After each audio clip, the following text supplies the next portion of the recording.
I see your face in the strangest places, movies and magazines. I saw you talking to Christopher Walken on my TV screen. But I will wait for you as long as I need to. And if you ever get back to Hackensack, I'll be here for you. All right, ladies and gentlemen, welcome to the Pop Culture Club podcast. Today on the show, I am delighted to be talking with a songwriter that I've been a fan of going back 20 years. Turned on MTV and saw the premiere for a song called Radiation Vibe by the band Fountains of Wayne. And it was around that time I was sort of forming my musical identity, trying to decide what kind of songwriter I wanted to be. And as most listeners know by now, I am mainly drawn to melodic pop, the likes of previous guest Matthew Sweet. But Fountains of Wayne paid homage to a lot of the music I grew up enjoying with my parents, and everything from the Beatles to the Zombies to the Cars, and then even something like Jellyfish. And I would say that this band still embraced their own style and sound, and even had a sense of humor that I just found utterly appealing song to song. And now, cut to many years later, my guest today now also has the pleasure of composing songs for my favorite show on TV, Crazy Ex-Girlfriend. I've seen the first season twice in its entirety, and I owe a lot of my love of the show for the infectious, often very, very clever songs. One of the co-writers of those many great songs is none other than the brilliant Adam Schlesinger. It is an honor to talk with you today, sir. Oh, thank you very much for that nice intro. Oh, yeah. Well, I mean every word of it, and I certainly am excited for all your contributions, and of course the next season of Crazy Ex-Girlfriend. Can't wait. But let's start at the beginning, for listeners who may not be as big of a devotee as I am, but yeah. Can you talk a little bit about what sparked your interest in songwriting and how it grew into what eventually became Fountains of Wayne? What sparked my interest in songwriting, I probably was the Beatles, like many other people. I mean, As a kid, I was a kind of a Beatles freak, and then as I got older, I started listening to other bands besides the Beatles once in a while, and then more often, and then my taste expanded. I guess I started being interested in writing songs in middle school and high school, and I had some pretty lame early attempts from back then, recorded on cassette. I think it was when I got to college and I met Chris Collingwood that we both liked writing songs and wanted to write songs, and we spent a lot of time playing music and listening to music, and started to eventually develop a thing of our own. And eventually that led to Fountains of Wayne, although it took a while. But that's where I started getting, I guess, a bit more serious about it. Yeah, and I remember early on too. Was that first album, did that come out on Scratchy Records? As I recall, there's like a lot of different record label names on that. Yeah. Yes, there's a Scratchy logo on it. There's a thing called Tag, which was it was weird at the time. All these major labels were pretending to be indie labels, so they were starting these little divisions so that they could not just say it was a major label band, because it was actually sort of considered a negative thing in some ways to be on a major label. But really, that record came out on Atlantic Records. I mean, that was the company that really put it out. Yeah, because I was a big fan of James Iha, including his solo record, and not a lot of people sort of embraced his style as much as they obviously did with the Smashing Pumpkins. But I was more of a kind of a romantic ballad kind of songwriter, and I also just really loved a good hook and a good pop song. And I feel like, as a matter of fact, I recently did an episode on my favorite records of 1996, and that self-titled debut from Fountains of Wayne holds up beautifully. I mean, it comes across as very spontaneous, but also a little lo-fi, but still it sounds incredibly well produced. And there's even like kind of a nice thematic correlation to two of my favorite songs I believe you've written, She's Got a Problem and Hate to See You Like This. Every time she goes outside, she barely gets home alive. She's got a problem, and she's gonna do something dumb. You know whatever's on your mind, it's gonna work itself out over time. But it's never gonna get much better if you don't make a little effort. Just a little effort. Oh yeah, that's true. Those are kind of versions of the same idea. It's true. I'm out of ideas. You caught me. Oh no, I Repeating just myself. I think it's really great to revisit themes, and it's almost like a sequel, but not Yeah. in the weird, awkward, cloying way that Metallica did with Unforgiven 2 or something, But Oh right. when you listen back to that first record, what feelings come up for you now? Do you look back at it as a fond experience? I do in general. It's definitely kind of a time capsule for me. But I remember doing it really quickly and being really excited about it the whole time, and really having the sense that we had hit on something good. I mean, especially because at that point, Chris and I had actually almost given up on music. I mean, it's hard to imagine it now, but we had tried to make a go of it with a previous band that was really the same band, but it had a couple of different names. And we had made a record that had never come out on a small label, and the whole thing kind of blew up. And we were discouraged, and we sort of didn't do anything together for a couple of years. So when we got back together to do the songs that became the first Fountains of Wayne record, it was we had the sense that it was like just for fun, because we didn't want to get our hopes up again. But that sense of just having fun with it, I think, led to actually having fun with it, and the fun we were having with it, I think, translated into the record, into the recording. You could hear it. Yeah, you can definitely sense that with Radiation Vibe or a song like Leave the Biker. And I think Yeah, I mean, playfulness. and part of what happened back then is that we had some songs a few years before that were maybe not quite as fun. They were a little more serious or something. I mean, it wasn't night and day, but then Chris wrote a couple of new ones, and one of them was Radiation Vibe, and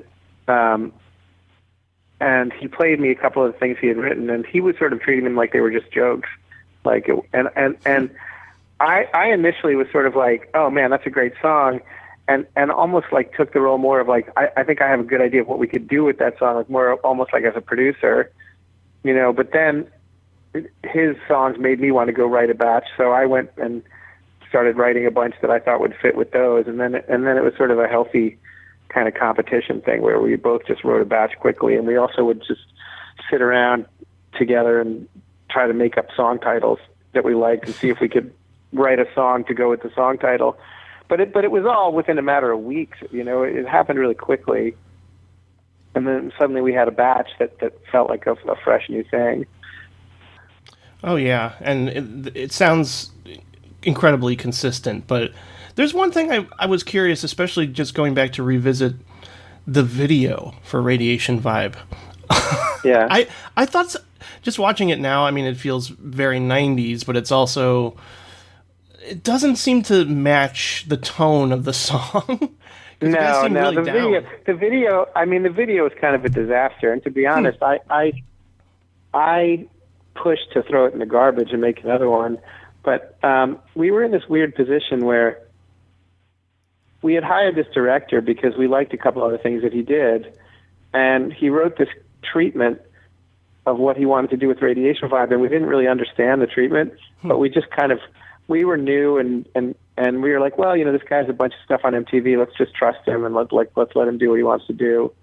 So we made this video, and the song is this really sunny, happy song, and the video is super dark and weird. And like, when it was done, I was like, man, let's just fucking throw it out and just make something else. And our managers and the label and everybody were just kind of like, we can't. We spent too much money. I mean, people used to just blow crazy money on music videos. Right. It's ridiculous to think of it now, but I mean, it was very normal for a band on a major label to spend like $100,000 or $200,000 on a music video. And now it's time to say what I forgot to say, baby, baby, baby.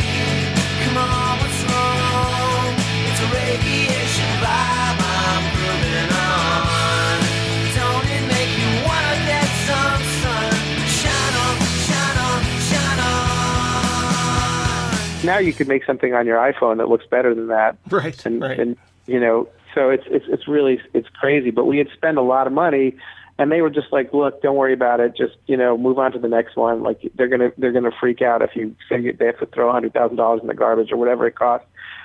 So we just lived with it. But I still think that had we made the right video for that song, it would have made a difference in our whole career, because that was a time when videos really were important, and MTV really had a lot of power. And if they played your song, if they played your video a lot, it was the difference between selling a little bit of records and selling millions of records. So, I think it was a mistake, but whatever. It's a long time ago now, and there's nothing I can do about it. Right.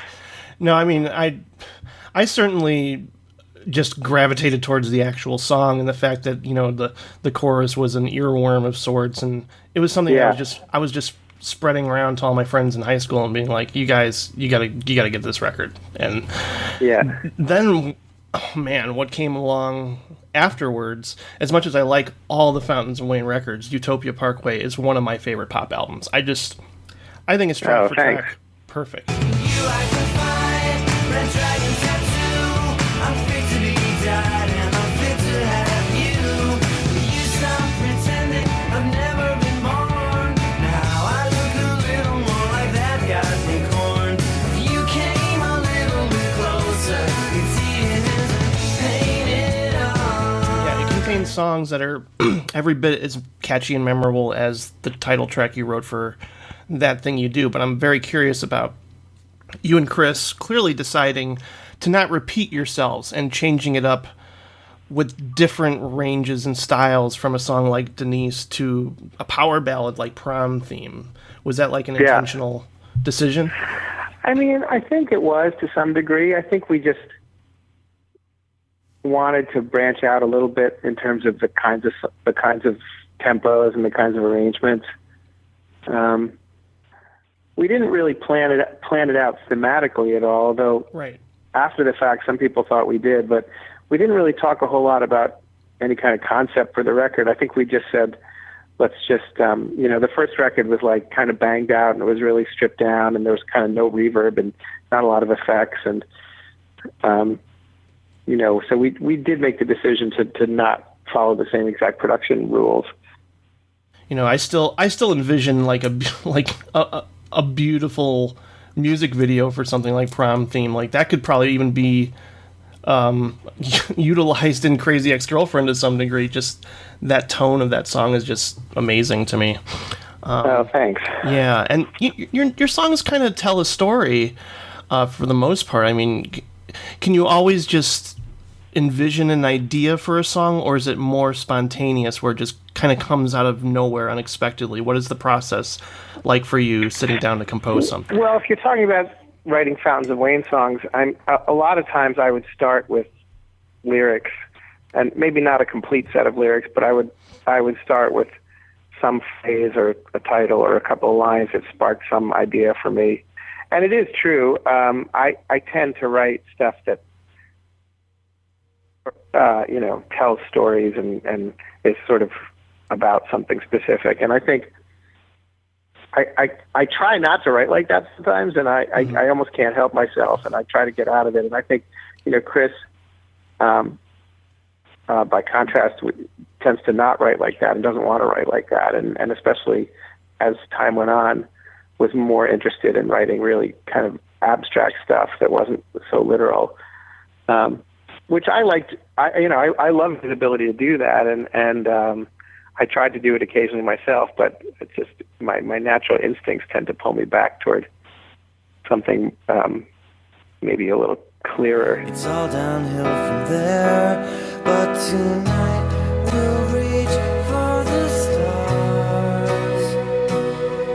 We'll rent expensive cars and dream our dreams of a perfect night, and we'll sing our prom theme. But it also makes sense for me, like, because it's the way you write songs for musical theater and for musical comedy on TV and stuff. I mean, the songs have to be about something, and so lately when I've been doing stuff like Crazy Ex-Girlfriend, I mean that the lyrics always have to lead, and the lyrics have to tell the story that's going on in the actual show.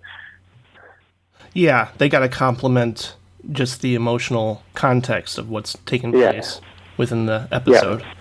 And it always seems to do that for me. But in addition to that thing you do, I mean, I really enjoyed the work you did for the film Music and Lyrics, which I think is a better example of a good romantic comedy that incorporates the joy of writing songs, very similar to Begin Again, which came out fairly recently. So how was that experience for you, writing songs for people like Hugh Grant and Drew Barrymore?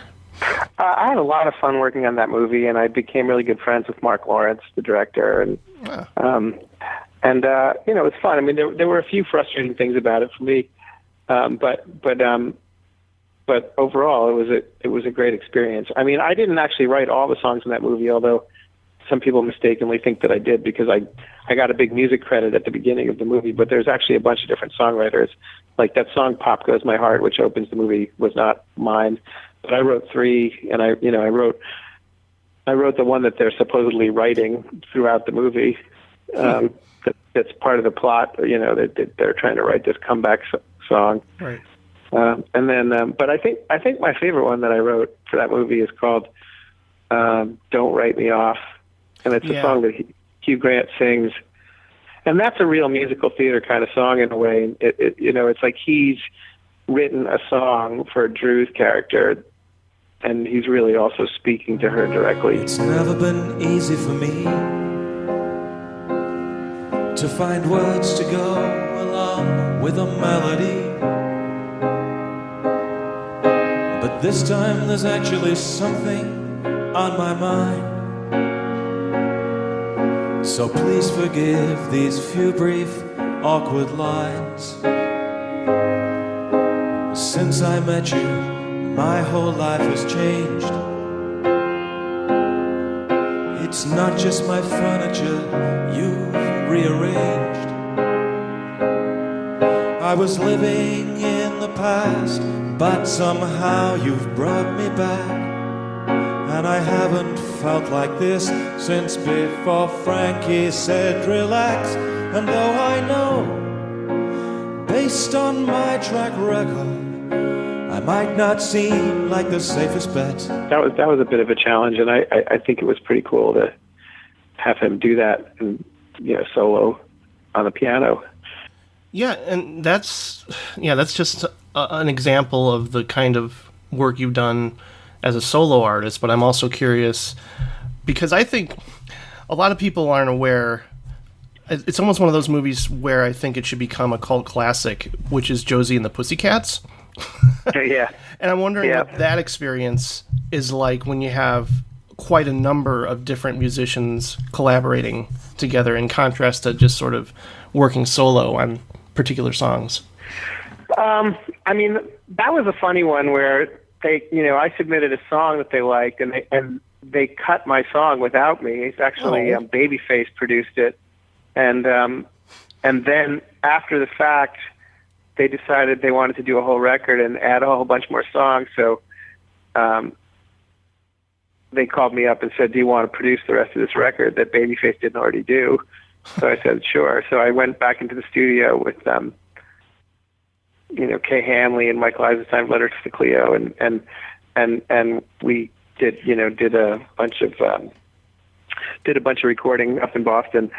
And so I didn't really work on the movie per se. Mm-hmm. I went and recorded a bunch of the songs for it, and I didn't even get to do my own though. Oh, that's a shame. Yeah, but it came out pretty good. Yeah, no, it definitely does. It messed up a couple of lines in it, but overall it came out good. So, it's funny because, like, I've never really had the desire to be, Mr. Frontman center stage, but rather just a songwriter that gets to, compose in the privacy of my own home and then share and collaborate with other people, and produce music that has a good melody and meaning. I constantly record memos into my iPhone for ideas and stuff like that. And even if it just winds up on a solo record I put up on Bandcamp, I'm pretty happy. But I'm wondering how some of my favorite musicians become songwriters for hire for other singers, like Greg Alexander, Dan Wilson, and yourself. How does that sort of come to happen? That's a good question. I mean, I've never really had a grand plan. I mean, things have sort of come along in different ways, and then I've just followed that to something else. I haven't done the same kind of stuff that a Dan Wilson's done. Like, I'm not writing songs for Adele, huge pop stars, which is an awesome thing to be able to do. But sure. I have a slightly different niche, which is writing songs for specific needs. Especially in movies or TV, where it's like, okay, we need a song about this subject. We need a song, and it's really more kind of plot-driven stuff. So that, I mean, it's not as high profile as, writing the Dixie Chicks hit or something. And I would love to do that as well if somebody wants me to. But it's a niche that maybe there's not as many people in. So for me, it's been good because it's a very specific skill set that is not necessarily the same as being able to write hit songs. Yeah, is it mainly just music publishers contacting you, or is it a matter of seeking people out yourself? Just curious. It's usually, it started out for me. Like a few lucky breaks. Taking shots at stuff and a few lucky breaks along the way. Obviously that thing you do was a huge break for me. Yeah. Just in the profile and then over time people just start calling you because they like something else you did.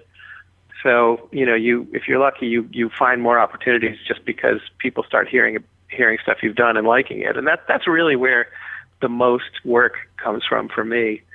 I don't really get a ton of work by people pitching me for things. It's usually if somebody calls me, it's because they already think that I'm the guy that they want to talk to for a certain thing. And I'm sure in the case of like a Dan Wilson, he's written a lot of hit songs, and they're very high profile songs. So I'm sure what people want to work with him. Nobody really needs to be pitching Dan because there's already enough people probably seeking him out that he can probably, I would imagine, pick and choose stuff that he's interested in at this point.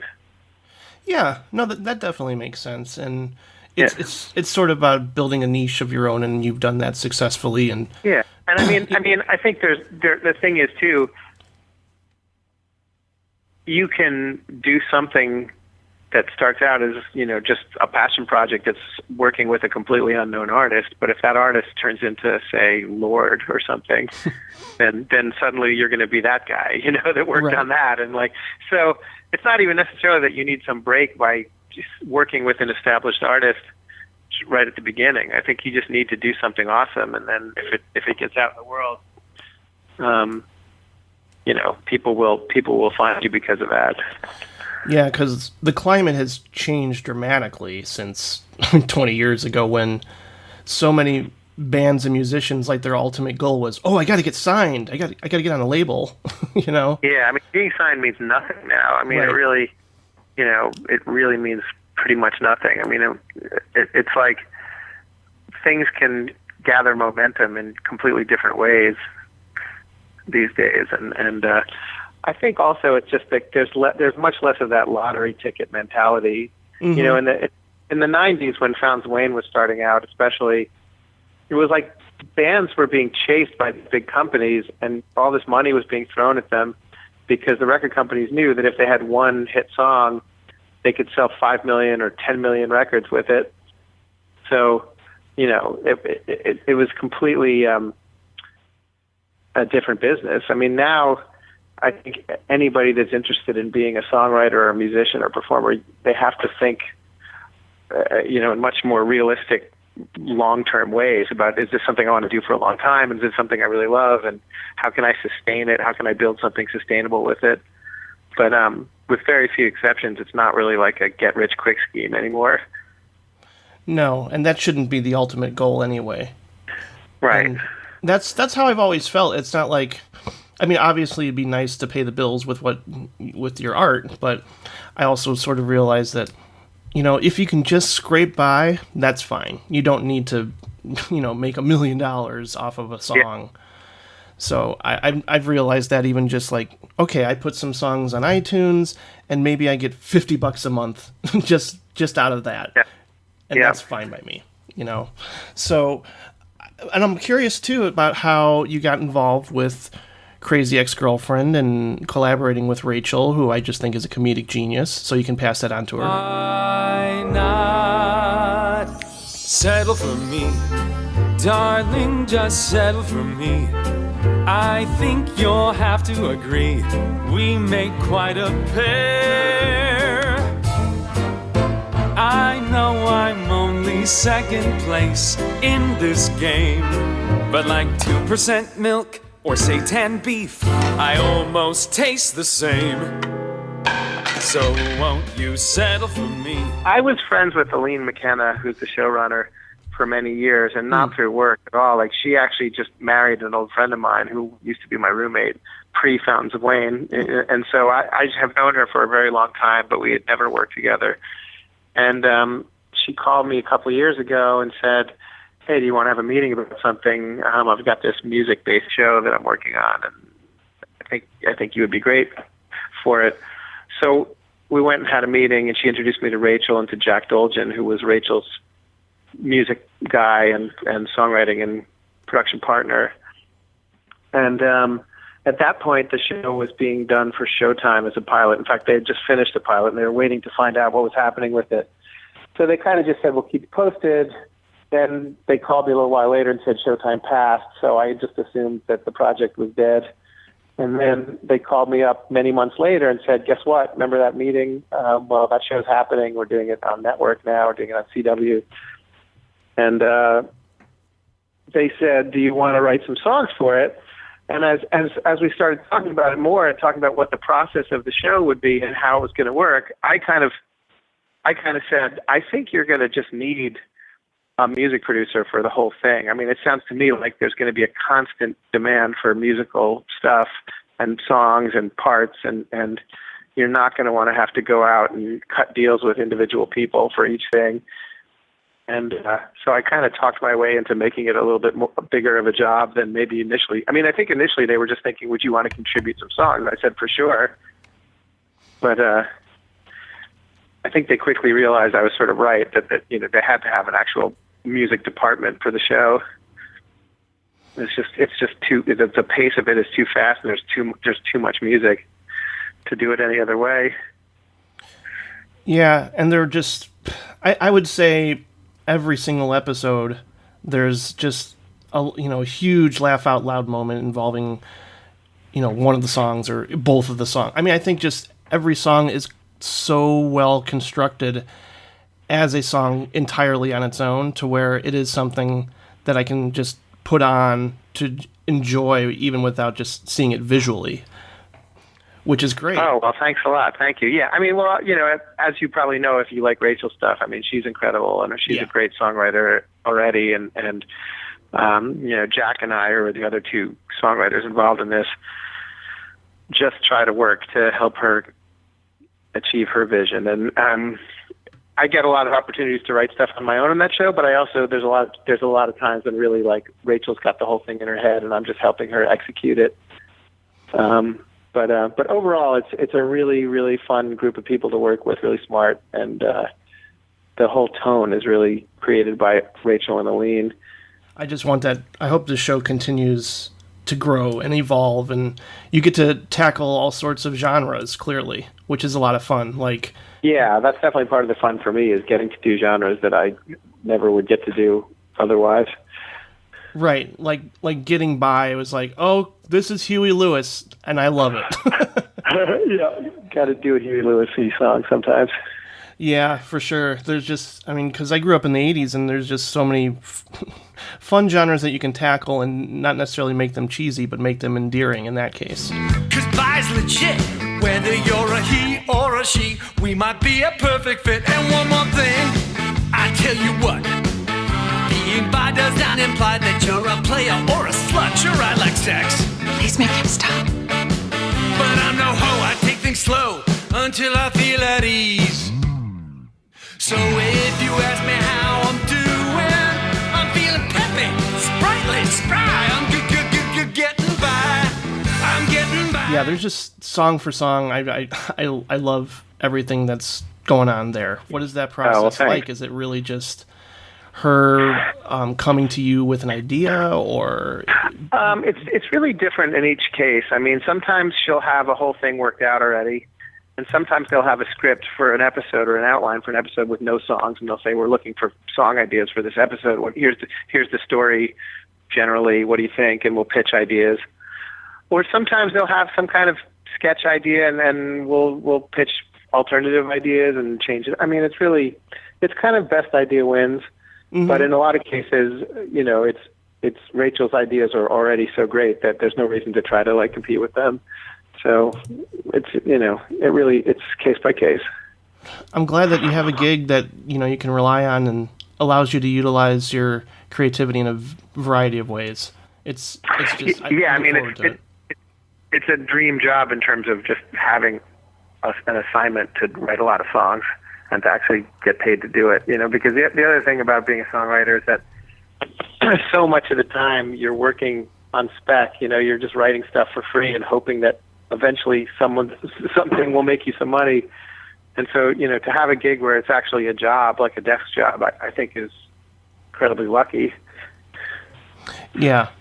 And you don't necessarily have to treat it like a 9-to-5, but it's certainly something you can go into an office and just treat like, well, I need to get this song perfected by this certain time, because I work really well with schedules and structures and deadlines and things like that. So yeah, me too. And I mean, I do, you know, it's still very rewarding, even though it's stuff that you're writing for a TV show. It's like there's something magical about a new song. If you get it right, you know, you hand it in and everybody's just excited about it, and everybody wants to always hear the new songs. And when I first got involved with the show, I was supposed to do the songs and also do the score.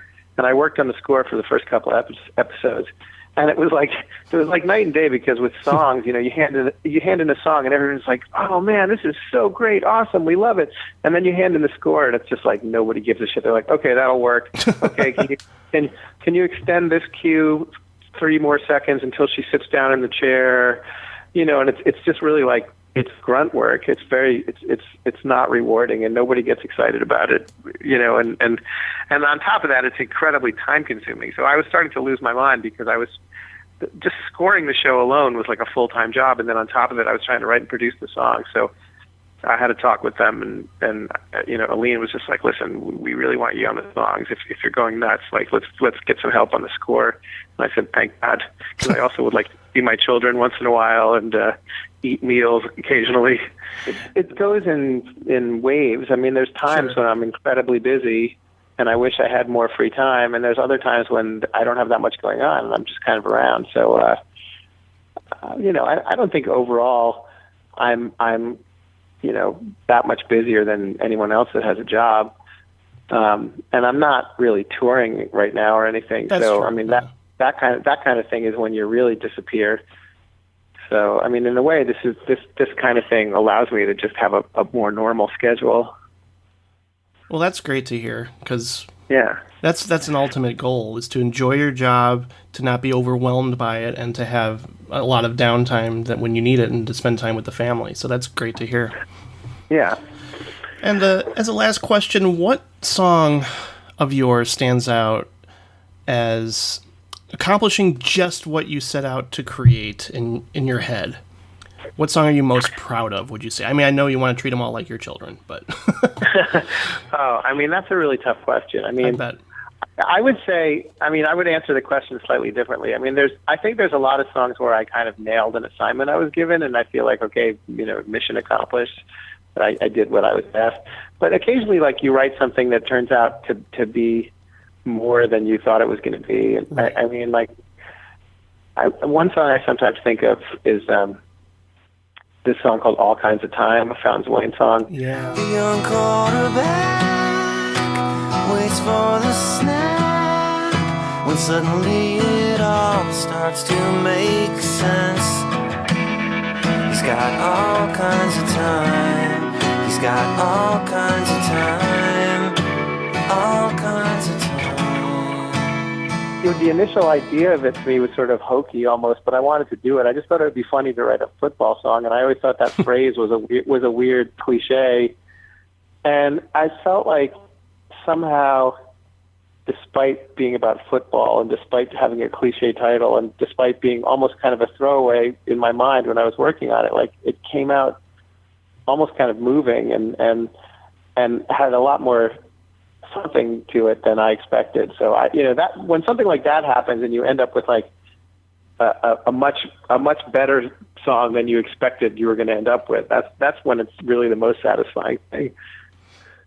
Yeah, that's absolutely true. And it's funny because, like, when that record came out, everybody was just like, oh, Stacy's mom. I was like, guys, you got to go a little deeper into this record, because you got All Kinds of Time and you got Hackensack, which are like two of the best written songs of that era. So keep it up, man. Well, thank you. Thank you. And I really appreciate everything you said. It was very nice of you. And Yeah. I'll have to check out your other podcasts, because it seems like we have very similar tastes. So I'm sure I'll enjoy listening to your other interviews. That would be great to keep in touch, and I truly do wish you all the best. You're a big inspiration for me as a songwriter, so it means a lot to talk to you. Thanks. Oh, thanks. Well, thank you so much.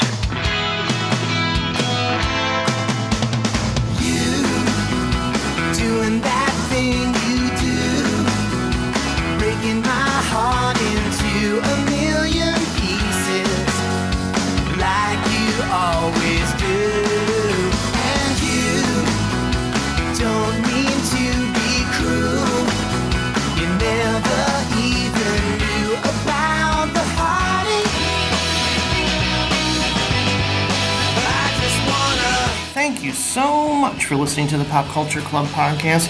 I am Jim Laskowski, and I can't thank you enough for listening, and I can't thank Adam enough for appearing on today's episode. This was quite a treat for me, as you heard. So please stay tuned. Go to nowplayingnetwork.net for a variety of good film and music-related podcasts. The next episode is going to be a second conversation with Pump Up the Volume director Alan Moyle. So subscribe, stay tuned, and we'll talk to you next time. Bye-bye.